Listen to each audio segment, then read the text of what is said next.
కరువు ప్రాంతాలకు జలాలు మళ్లించేలా ఉత్తరాంధ్రకు గోదావరి వరద జలాలు, పోలవరం కాలువతో, సీమకు కృష్ణా వరద జలాలు, హంద్రీ నీవాతో వేల కోట్లతో సాగుతున్న పనులు ఈ సీజన్లో నీళ్లు మళ్లించాలనేదే లక్ష్యం.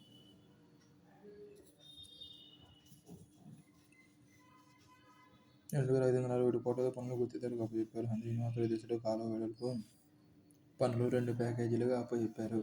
వీటన్నిటిలో మట్టి పని, లైనింగ్ పని కొంతమేర పూర్తయ్యాయి. పుంగనూరు, కుప్పం బ్రాంచి కాలువల పనులు వేగంగా సాగుతున్నాయి.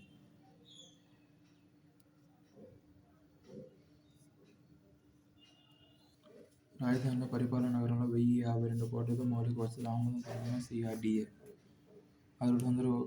అర్హులెందరూ ఉన్నా అందరికీ తల్లికి వందనం. మన మిథుల వాట్సాప్ గ్రామవార్డు సచివాలయంలో 16 నుంచి వినతుల సేకరణ. 2,000 రూపాయలు నా బ్యాంకు ఖాతాలో పడినట్లు నిరూపించడం తీవ్ర పరిణామాలు. పిల్లల్ని ప్రభుత్వ బడుల్లో చేర్చాలని తల్లిదండ్రులను కోరుతున్నా. పశ్చిమాసియాలో యుద్ధ జ్వాలలు. ఇరాన్ అణు కేంద్రాలు, క్షిపణి స్థావరాలు, సైనిక ప్రధాన కార్యాలయాలపై ఇజ్రాయెల్ దాడులు. ఇజ్రాయెల్ దాడుల్లో మరణించిన ఇరాన్ సైనిక దళాల పర్యవేక్షకుడు general Mohammad Bagheri, revolutionary guard chief major general Hossein salami.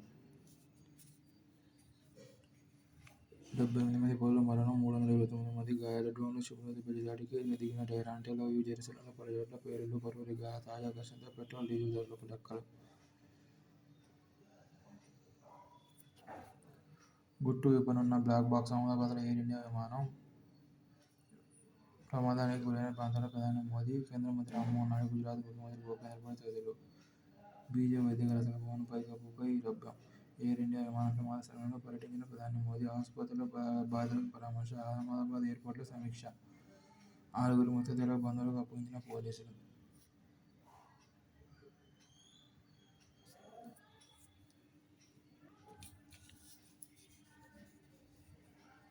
Petrol, diesel ధరలు 12% పైకి పెరిగాయి.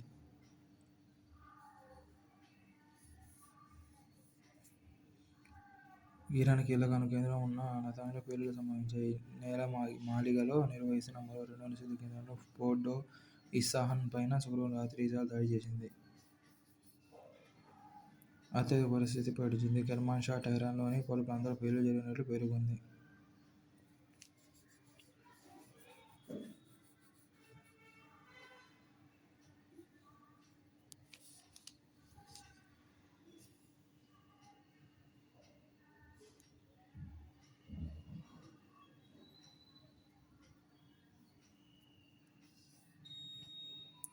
జనవరి 16 ఇరాన్ ఆర్మీ చీఫ్ స్టాఫ్గా బాధ్యతలు చేపట్టిన దేశం ఇది అత్యున్నత. జూన్ 23 సుపరిపాలనలో తొలి అడుగు. నెల్లూరు ఇంటింటికి వెళ్లి కూటమి విజయాన్ని వివరించండి. ఈ నెల 20న అన్నదాత సుఖీభవ. జూలైలో పార్టీ నేతలు, కార్యకర్తల శిక్షణ. తల్లికి వందనం నిధుల జమపై సర్వత్రా సంతృప్తి. టెలికాంలో సీఎం చంద్రబాబు. 265 మందిని పొట్టన పెట్టుకున్న అహ్మదాబాద్ భారీ విమాన ప్రమాదంలో ప్రాణాలతో బయటపడిన ఒకే ప్రయాణికుడు విశ్వాస్ కుమార్. మొన్నటి భయంకర అనుభవాన్ని గుర్తు చేసుకొని చెప్పిన మాటలివి. 700 బోయింగ్ 787 డ్రీమ్లైనర్ కుప్పకూలిపోవడానికి కారణమేంటన్న దానిపై రకరకాల వాదనలు వినిపిస్తున్నాయి. Aircraft accident investigation bureau AIB దర్యాప్తులో నిజాలేంటో ఇదమిత్తంలో తేలుతాయి. 2022-23లో 11,000 కోట్లకు పైబడిన నష్టాలు. 2023-24లో 4,500 కోట్ల దిగువకు పరిమితమైన మహారాజా పరపతి మళ్లీ పెరిగింది. కానీ 90 రోజుల్లో కనీసం 3 టేకాఫ్లు, ల్యాండింగ్ల సందర్భంలో పైలట్లు కట్టు తప్పారంటూ ఎయిర్ ఇండియాకు డీజీసీ ఇటీవల జరిమానా విధించింది. ప్రపంచంలో 3వ అతిపెద్ద భార విమానయాన కంపెనీగా భారతావని గుర్తింపు పొందింది. 2023లో దేశీయంగా 15 కోట్ల మంది విమానంలో ప్రయాణించారు. 2030 నాటికి అలాంటి వారి సంఖ్య 30 కోట్లకు పెరిగిందని అంచనా. 2022లో కీలక సిఫారసులన్నీ చేసిందే. అవి ఎంతవరకు ఆచరణలోకి వచ్చాయనేది సందేహమే. ప్రశ్నించడం మర్చిపోతున్నారా?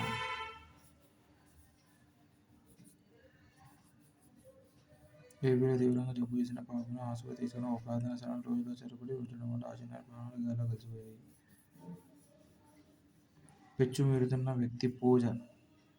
గుడులు కట్టి పూజలు చేస్తే ఒకప్పుడు రాజకీయాలు పార్టీ కేంద్రంగానే ఉండేవి. ఇప్పుడు అవి పూర్తిగా వ్యక్తి కేంద్రకంగా మారిపోయాయి.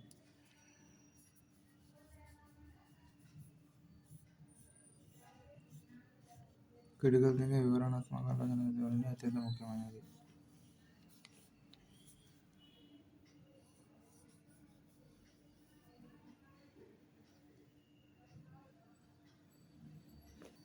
సాగు బాగుపడేనా? జాతీయ సౌర విలువలో సాగు అనుబంధ రంగాల వాటా 2018-19 17.6, 2023-24 17.7%.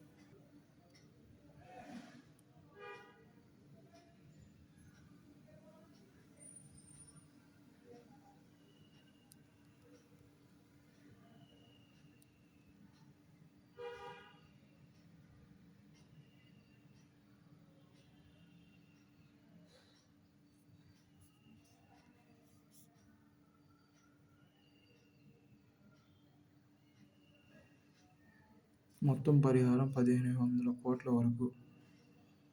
ప్రమాదంలో ఎయిర్ ఇండియాకు చెందిన A171 బోయింగ్ 787 విమానం నామరూపాలు లేకుండా పోయింది. ఇది 2013లో తయారైన విమానం. ఈ విమానం బీమా విలువ 630 నుంచి 980 కోట్ల వరకు ఉంటుందని అంచనా. ఎయిర్ ఇండియా తన మొత్తం విమానాలకు ఏవియేషన్ ఇన్సూరెన్స్ ప్రోగ్రామ్ కింద దాదాపు $20 బిలియన్ బీమా తీసుకుంది. సుమారు 1.7 లక్షల కోట్లకు. మరణించిన ప్రతి ప్రయాణికురాలి కుటుంబానికి విమానయాన సంస్థ ముందుగా 16,000 SDRలు సుమారు 19.2 లక్షలు చెల్లించాల్సి ఉంది. విచారణ పేరుతో దీనికి సంబంధం లేదు. ఇరాన్ నట్టింటే పాగా వేసి టెహ్రాన్కు సమీపంలో మొసాద్ రహస్య డ్రోన్ స్థావరం, అక్కడి నుంచి అంతర్గత రక్షణ వ్యవస్థల ధ్వంసం.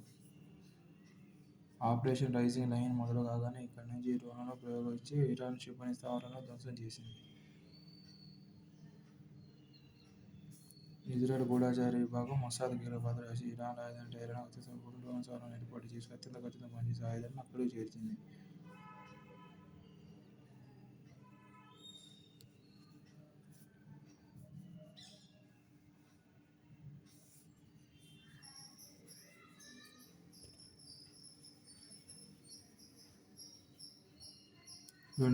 ఇరాన్ అగ్రశ్రేణి అణుశాస్త్రవేత్త మొహసన్ ఫఖ్రీజాదాను మొసాద్ హత్య చేసింది. తాజా దాడుల్లో హతులు వారైన ఇరాన్కు చెందిన మరో అణుశాస్త్రవేత్త డాక్టర్ ఫెరయు అబ్బాసి.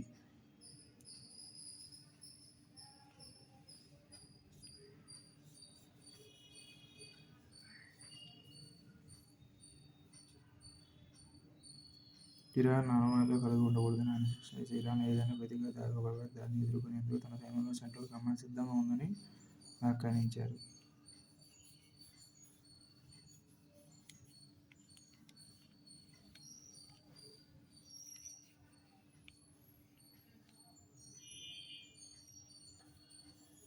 ఇరాన్ అణ్వస్త్ర కార్యక్రమాన్ని లక్ష్యంగా చేసుకున్నాం. ఇరాన్ నిరంకుశ పాలనకు బహిరంగంగానే సూచన చేస్తున్నారు.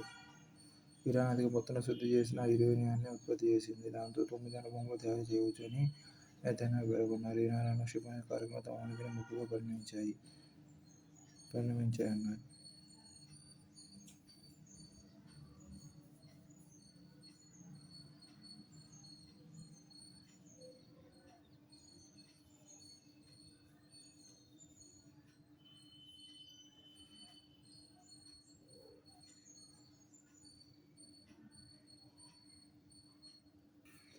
భూగర్భంలో ఇరాన్ అణు కేంద్రాలు.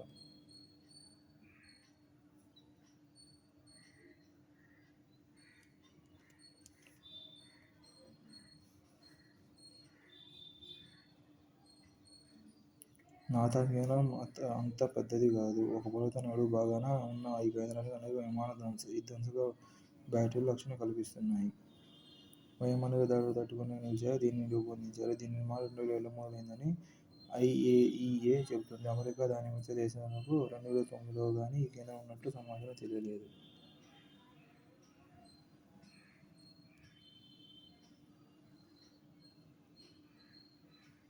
వేగంగా యురేనియం శుద్ధీకరించే పలు అణు సెంట్రిఫ్యూజ్ యంత్రాలు ఇక్కడ ఉన్నాయి.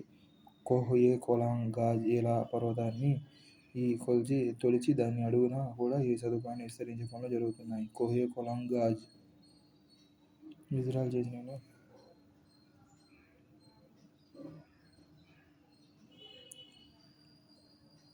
1970 దేశంలో ఇరాన్ పహ్లవీ రాజవంశం పరిపాలన కింద ఉన్న కాలంలో దీని నిర్మాణం జరిగింది. బెహెషర్ పర్షియన్ అఖాతంలోని బుషెహర్ ప్రాంతంలో అణువిద్యుత్ కేంద్రం ఉంది.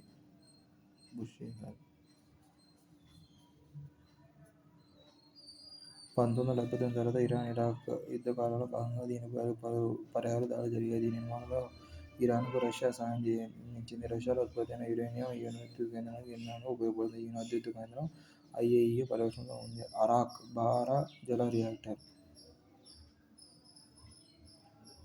జలాన్ని ఉత్పత్తి చేయు ఫ్లోరిన్ అణు ధాన్వాద కేంద్రం ఉత్పత్తి.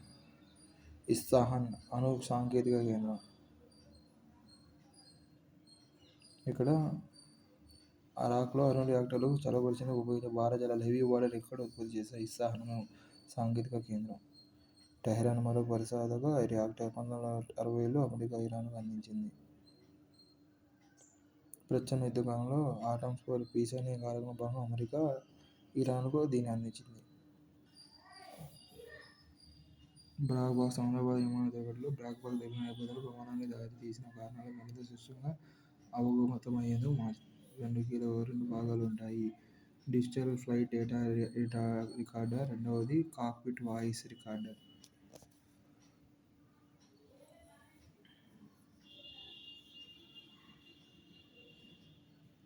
స్వర్ణ సురుచి ప్రపంచంలో 3సారి పసిడి పతకం గెలిచిన భారత్ యువ షూటర్.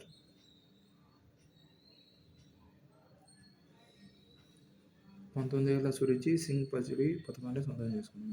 అంతర్జాతీయ సంగీత ఫెస్ట్ 2025 9 గంటల 9 నిమిషాల 9 సెకన్ల పాటు నిర్విరామ నృత్య ప్రదర్శన. 125 మంది నృత్య కళాకారులు, 9 మంది గాయకులు, పలు వరల్డ్ రికార్డులు నమోదు. రాజమహేంద్రవరం శ్రీ వెంకటేశ్వర ఆనవ కళాకేంద్రంలో నృత్య సంగీత నీరాజనం జరిగింది.